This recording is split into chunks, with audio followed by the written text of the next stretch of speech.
अपने मुखमंडल से हम सभी को आशीर्वाद दे। जय माता बढ़ती रहे। श्रीमती रामचंद्र की।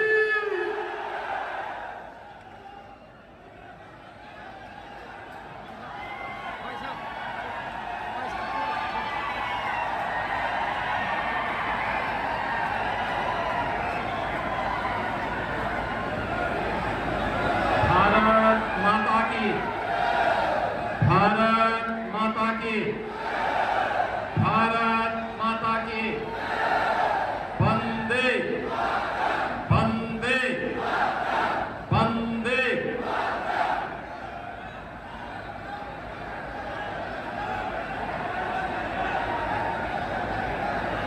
मंच पर उपस्थित भारतीय जनता पार्टी हरियाणा के कर्मठ और लोकप्रिय प्रदेश अध्यक्ष श्री मोहनलाल कौशिक जी,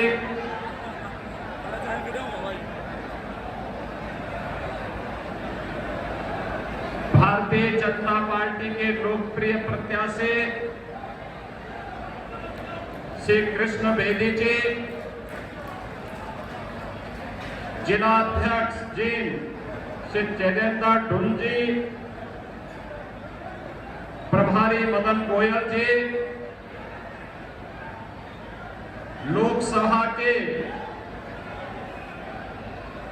उत्तर प्रदेश बरेली के सांसद और यहां के प्रवासी श्री सत्तरपाल सिंह गंगवार जी, पूर्व सांसद अशोक तंवर जी, प्रभारी नरवाना विधानसभा शिव प्रकाश शर्मा जी, संयोजक कृष्णपाल शर्मा जी, पूर्व विधायक पृथ्वी सिंह जी, योगी सुखरायनाथ जी, मंच पर उपस्थित भारतीय जनता पार्टी के सभी सम्मानित पदाधिकारीगण, संतजन, भारी संख्या में नरवाना विधानसभा क्षेत्र से उपस्थित सभी बहनों और भाइयों, मैं प्रभु श्री राम की धरती से आज यहां पर उचाना माता की इस पावन धरा पर आया हूं। आप सबने न्यारी राम राम।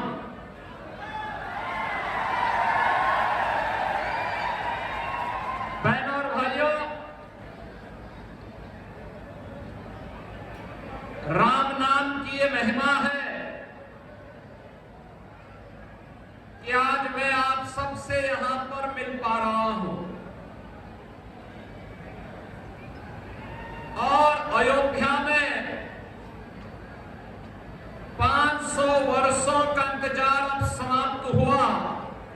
प्रभु श्री रामलला का भव्य मंदिर का निर्माण पूरा हो चुका है। रामलला वहां विराजमान हो चुके हैं।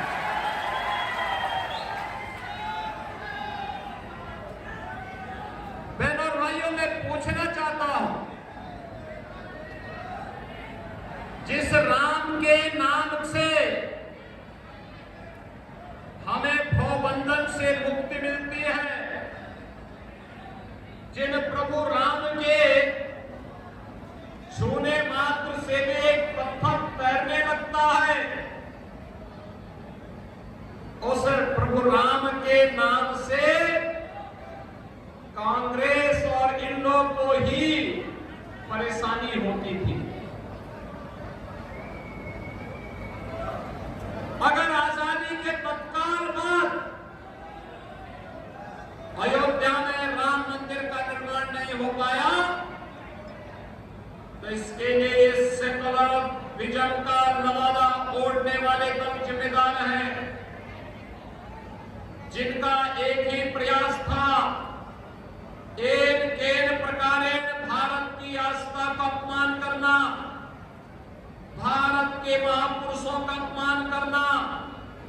कांग्रेस भी और इन लोग भी लगातार जीवन भर यही कार्य करती रही।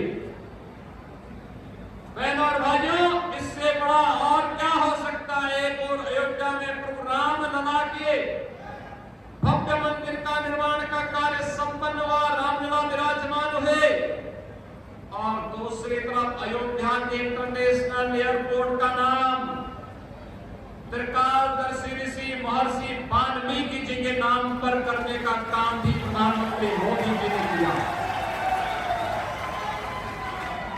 बहनों और भाइयों, मैं इसीलिए कह रहा हूं, ये कांग्रेस हो या इंदो, ये जितने भी दल हैं, ये अपने परिवारवाद में इतने मस्त हैं, ये कभी बाबा साहब भीमराव अंबेडकर का अपमान करते हैं, कभी प्रभु राम का अपमान करते हैं, प्रभु श्री कृष्ण का अपमान करते हैं, भारत की सुरक्षा में सेंध लगाने का कार्य करते हैं, और अपने राजनीतिक स्वार्थ के लिए सुरक्षा इनके लिए कोई मायने नहीं रखती। जब भी इन्हें सत्ता प्राप्त हुई, अनुसूचित जाति के लोगों पर अत्याचार, जब भी इनको सत्ता प्राप्त होती है, सुरक्षा पर सेंध लगाना, दंगा कराना, यही इनका कार्य रहा है। और यही कारण रहा है कि कांग्रेस ने अपने आजादी के बाद सबसे लंबे समय तक देश के अंदर शासन करने के बावजूद एक भी एयरपोर्ट का नामकरण महर्षि वाल्मीकि के नाम पर नहीं किया। एक भी एयरपोर्ट का नामकरण संत रविदास जी के नाम पे नहीं किया। एक भी एयरपोर्ट का नामकरण इन्होंने बाबा साहब भीमराव अंबेडकर के नाम पर नहीं किया। यहां पर तो लोग करते थे केवल अपने नाम पर, अपने पूर्वजों के नाम पर। बच्चा पैदा बाद में होता था, पहले उसका नामकरण हो जाता था, उनके नाम से किसी एयरपोर्ट और स्टेडियम का नाम रख दिया जाता था। और इसीलिए आज जब ये विधानसभा हरियाणा का चुनाव हो रहा है, तो मैं आपका आह्वान करने के लिए आया हूं। याद करिए 2017 के पहले उत्तर प्रदेश की स्थिति क्या थी। आबादी का सबसे बड़ा राज्य किन स्थितियों में था। हर तीसरे दिन दंगे होते थे, अराजकता चरम पर थी,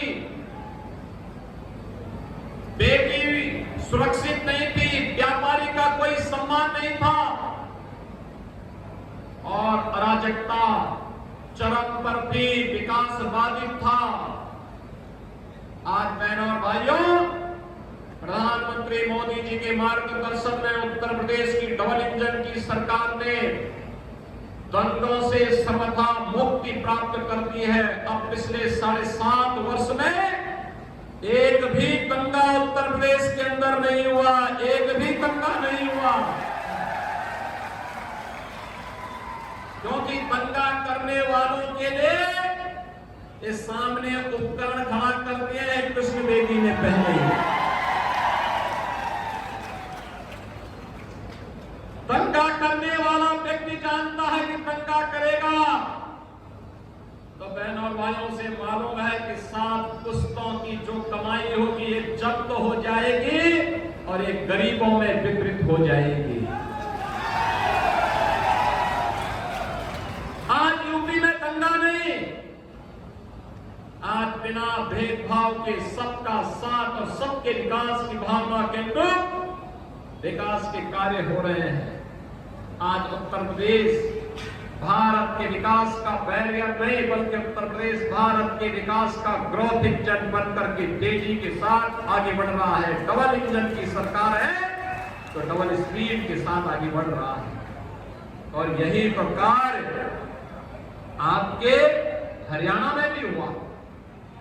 बहन और भाई, जो यहाँ भाई भतीजावाद था, कांग्रेस का रहा हो या इन लोग का रहा हो, जो यहाँ गुंडागर्दी थी, जो यहाँ चौर वसूली होती थी, जो भ्रष्टाचार था, पहले माननीय मनोहर लाल खट्टर जी के नेतृत्व में और उसके उपरांत अब नायब सिंह सैनी के नेतृत्व में भारतीय जनता पार्टी की डबल इंजन की सरकार हरियाणा को भारत के विकास का एक महत्वपूर्ण केंद्र बिंदु बनाने का काम की है। आजादी के बाद ये पहली सरकार भारतीय जनता पार्टी की थी जो 10 वर्ष पहले आपने चुनी थी। यहां पे मनोहर लाल खट्टर जी के नेतृत्व में हो या नायब सिंह सैनी जी के नेतृत्व में, जिस सरकार ने बिना भेदभाव के शासन की योजना का लाभ हर गांव, हर गरीब, हर किसान, हर नौजवान और बिना भेदभाव के हर जाति, हर मत और हर संप्रदाय तक पहुंचाने का काम किया। आवास की सुविधा हो, शौचालय की सुविधा हो, हर घर नल की योजना हो, हर घर की कनेक्टिविटी हो, अधिकाधिक नौजवानों को नौकरी और रोजगार के साथ जोड़ने का कार्य हो, बेटी की सुरक्षा हो, व्यापारी का सम्मान हो,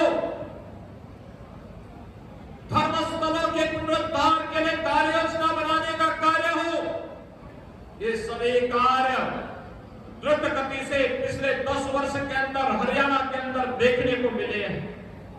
आज हरियाणा परिवारवाद का नहीं, भ्रष्टाचार का नहीं, बल्कि भारत के विकास का एक केंद्र बिंदु बनकर के उभरा है, तेजी के साथ उभरा है। और अगले 12-15 वर्ष जिनके बारे में प्रधानमंत्री मोदी जी ने कहा है, अमृत काल का यह अवसर भारत को विकसित भारत के रूप में स्थापित करना है, तो इसके लिए हमें जाति, मत और मजहब से ऊपर उठ करके अपने देश के बारे में सोचना पड़ेगा, देश के बारे में। मेरे भाइयों, मैं तो आपसे कहने के लिए आया हूं, आपसे मैं यही कहने के लिए आया हूं, याद करिए, इन लोगों का हरियाणा के बाहर कोई अस्तित्व नहीं, एक अकेले कोई विकास कार्य नहीं करा सकता, इनकी क्षमता भी नहीं है, तो उसे वोट देने का मतलब आपका वोट बेकार जाना है। कांग्रेस अपनी विघटनकारी मानसिकता के लिए जानी जाती है। आप देख रहे होंगे कांग्रेस के नेता प्रतिपक्ष लोकसभा से राहुल गांधी के वक्तव्य को देख सकते हैं, जब भारत के बाहर जाते हैं, भारत की संवैधानिक संस्थाओं पर प्रश्न खड़ा करते हैं, भारत की आस्था पर प्रहार करते हैं, भारत की गुरु परंपरा के बारे में नलगल टिप्पणी करते हैं, भारत को अपमानित करने का कोई भी अवसर नहीं चूकते और दुनिया के अंदर भारत को अपमानित करने की सेगी बढ़ाने का काम ये लोग करते हैं। ये लोग जो देश की सुरक्षा के साथ खिलवाड़ करते हैं, इन लोगों से उम्मीद करना ये भारत की सुरक्षा और भारत की समृद्धि के लिए कोई प्रयास करेंगे, ये बेईमानी होगी। और कांग्रेस आज इस बेईमानी पे उतर चुकी है।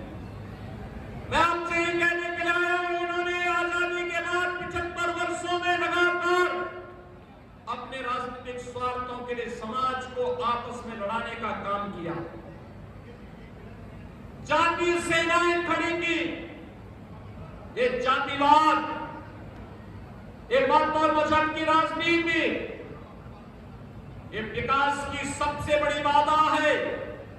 बहनों और भाइयों, अगर हमें विकास करना है, अपने वर्तमान को अच्छा बनाना है, अपने भविष्य को सुखद और उज्जवल बनाना है, तो हमें इन बैरियर्स को पार करना पड़ेगा जो जातिवाद के नाम पर है, मत और संप्रदाय के नाम पर है, जो किसी अन्य कारणों से है।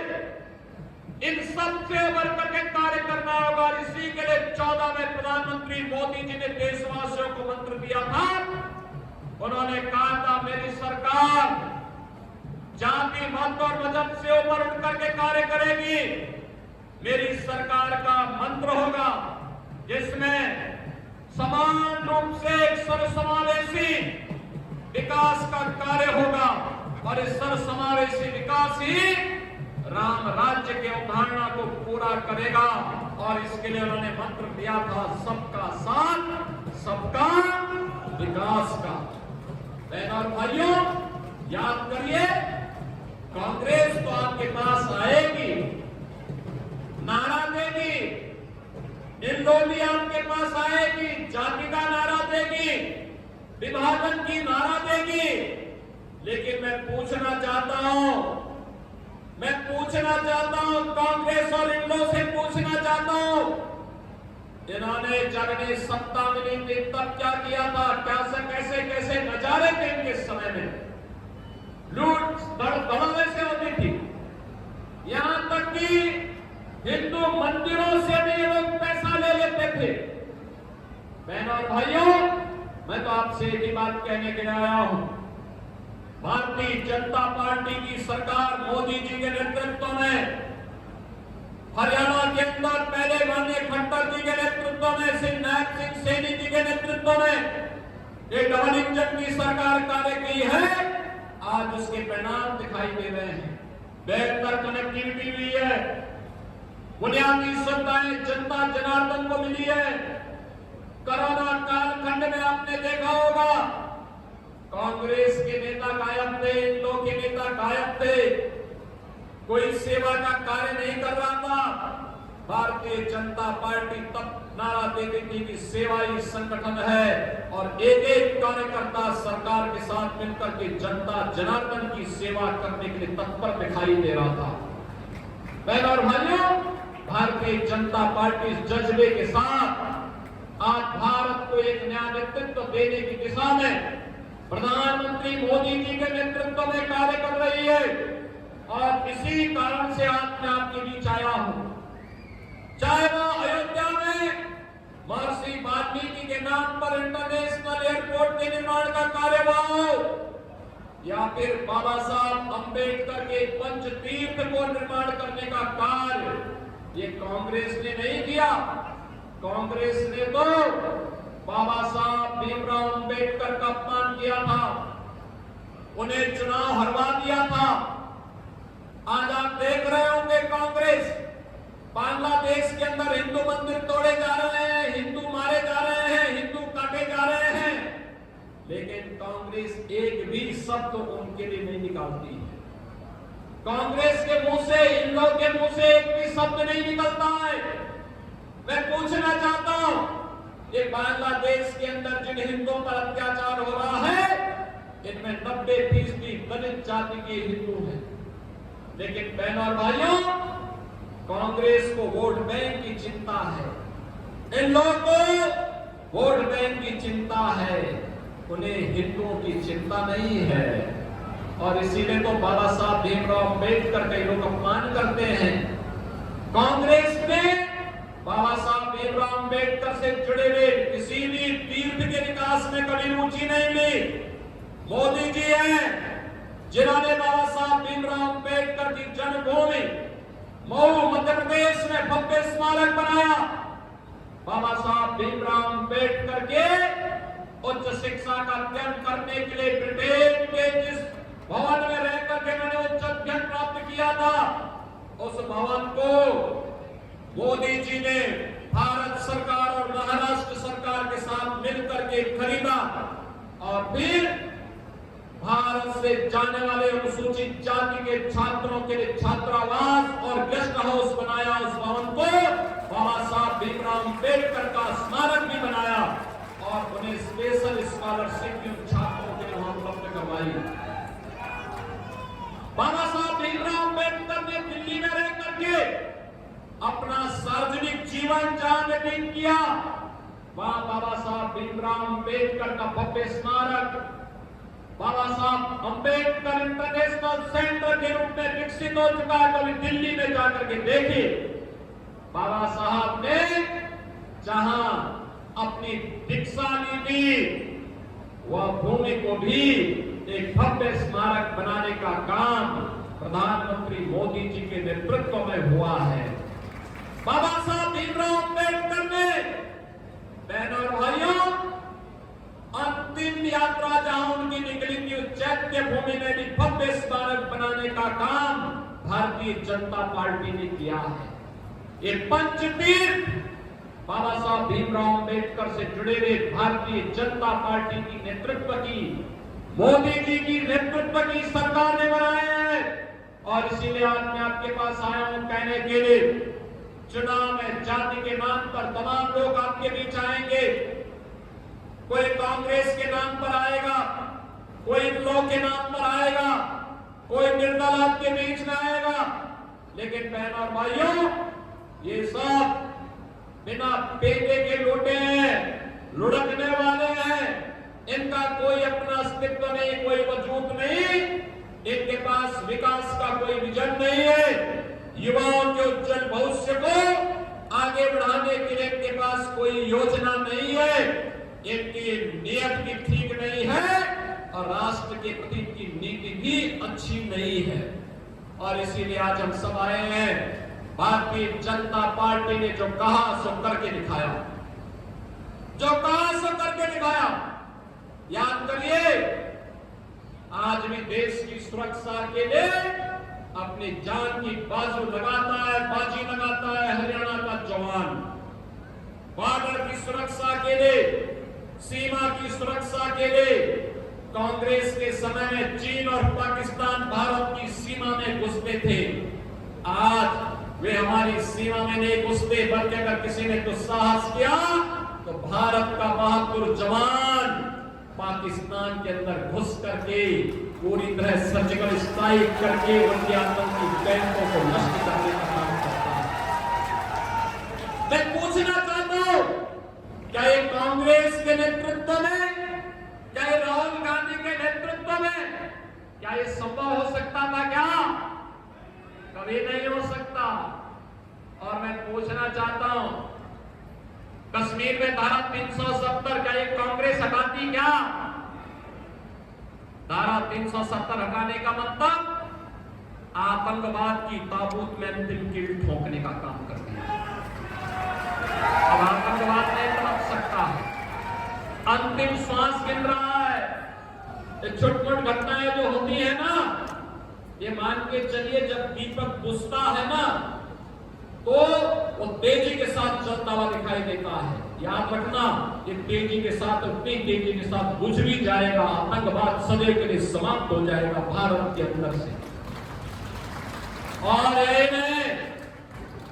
कश्मीर में धारा 370 क्या कांग्रेस हटा पाती? क्या कभी नहीं हटाती कांग्रेस, क्योंकि कांग्रेस ने ये लगाया था।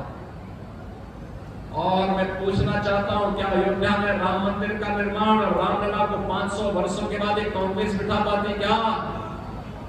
क्या ये काम कर पाते? क्या बहनों और भाइयों, मैं यही पूछने के लिए आया हूं, ये इन लोग हो या कांग्रेस, ये न विकास करा सकते हैं, ये न आपको सुरक्षा दे सकते हैं, ये न बेटी को सुरक्षा दे सकते हैं, ये न व्यापारी को सम्मान दे सकते हैं, एक किसानों को खुशहाल नहीं कर सकते हैं।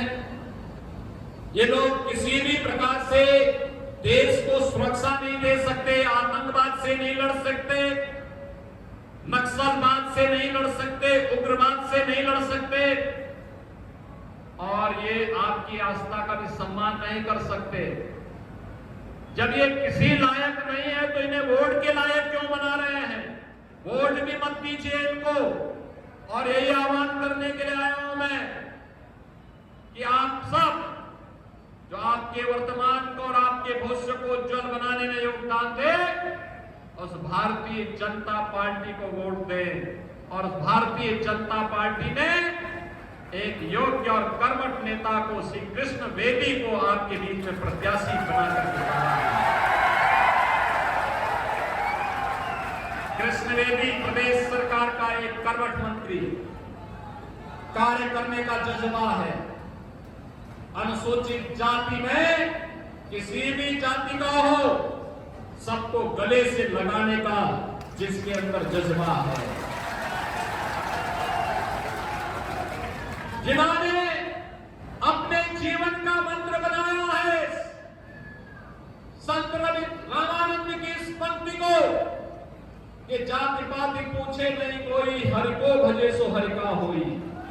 और इस भाव के साथ श्री कृष्ण बेदी लगातार यहां पर भारतीय जनता पार्टी के कार्यकर्ता के रूप में हरियाणा के विकास के लिए मनोहर लाल खट्टर जी के नेतृत्व में, फिर नारायण सिंह सैनी जी के नेतृत्व में लगातार यहां के विकास के लिए कार्य किए हैं। और बहनों और भाइयों, आज इसी के लिए मैं आपके पास आया हूं। श्री कृष्ण बेदी को कमल चुनाव चिन्ह पर विजयी बना करके भेजेंगे। दोनों हाथ मिला करके मुझे आश्वस्त करो, भेजेंगे, चुनाव जीत करके जाएंगे। बहनों और भाइयों, चुनाव जीतेंगे तब जब आप मेरी बात सुनेंगे, जो मैं कहूंगा वो कार्य करेंगे। आज जितने लोग यहां पर हैं, मेरे साथ संकल्प लीजिए कि 10-10 वोट आप सभी अपने वोट के साथ साथ 10-10 वोट कमल चुनाव चिन्ह पर भाजपा को दिलाएंगे, सभी लोग दिलाएंगे। तो मेरे साथ बोलेंगे, भारत माता की